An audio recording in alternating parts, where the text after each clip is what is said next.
G'day, I'm Mick Angelhere and welcome to Mick Angelhere's World. Right now I am in the outback New South Wales town of Cobar.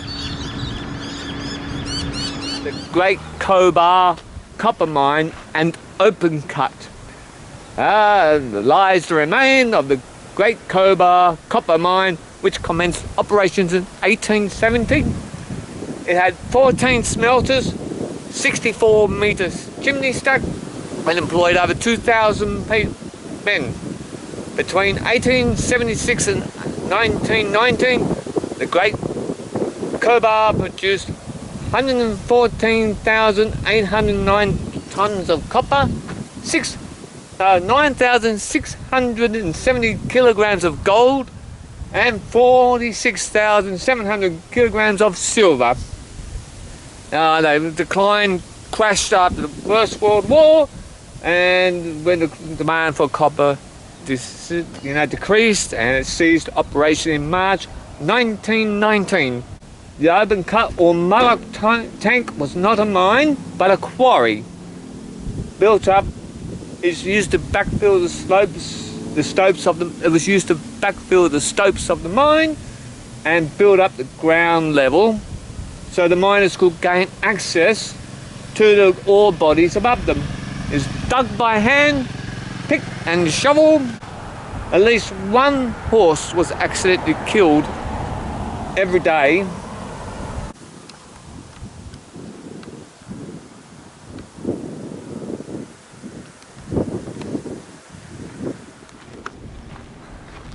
$9,600 kilograms of gold. Now that is something I would like to have. Swimming pool now.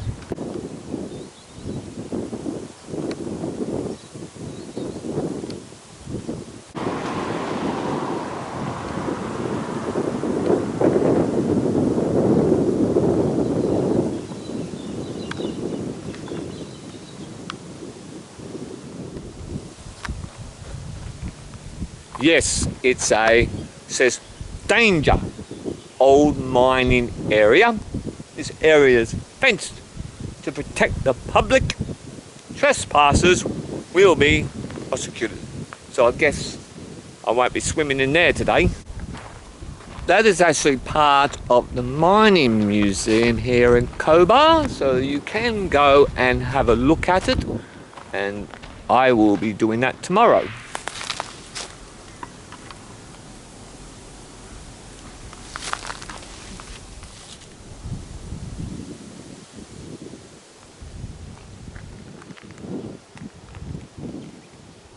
I haven't been here since 2 years ago, and therefore it was about 47 degrees last time I was here, and that was in the end of February. And here I am in the middle of April, and the temperature reached 30. That was nice and comfortable. It's now cool breeze. So tomorrow we will be having a look, see a bit more of Cobar. Righto, it says here the rise and fall of a Cobar titan. Between the years of 1908 and 1912, the Great Cobar mine went through a period of great reconstruction. Massive buildings, smelters and all manner of mining construction were assembled on a massive scale, and most impressive of which was the huge chimney stack.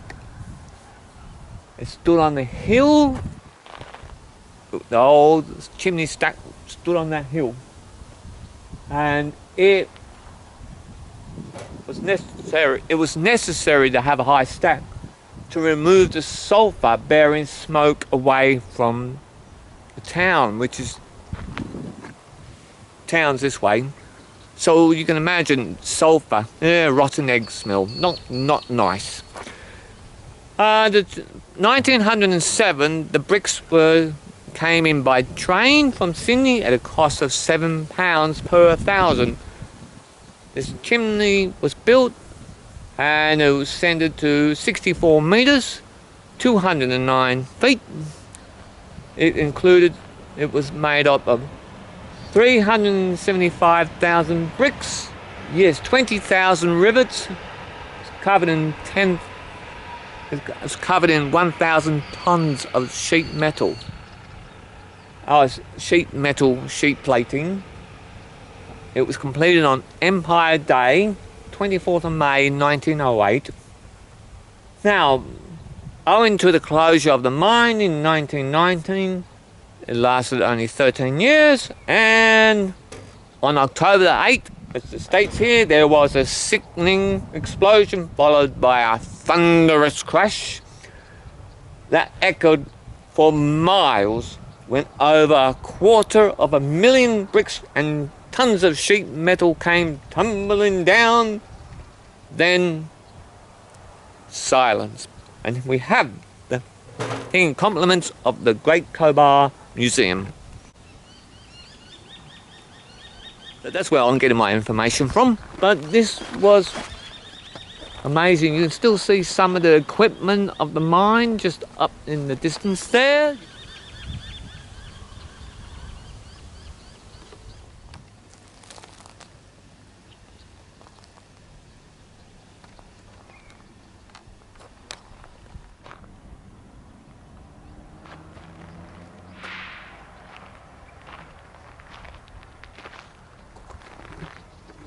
As you can see, this is definitely a man-made geological formation.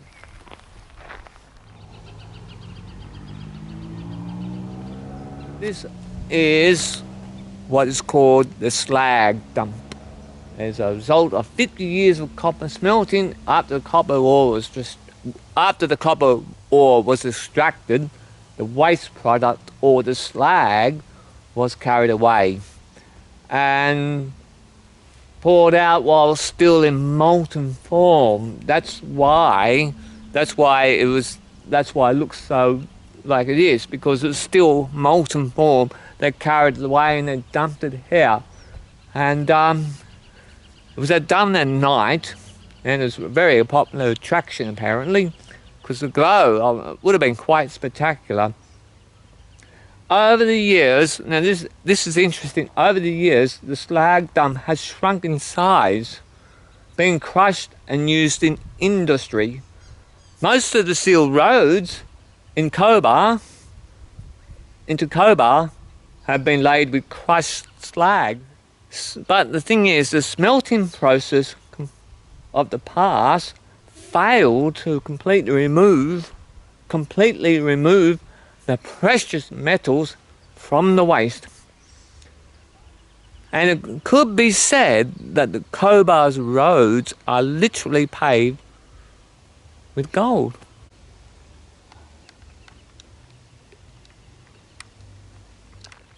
Imagine being the a road worker. You're digging up and repairing the road, and you come across all this gold. Mate, you'd be rich. You can retire.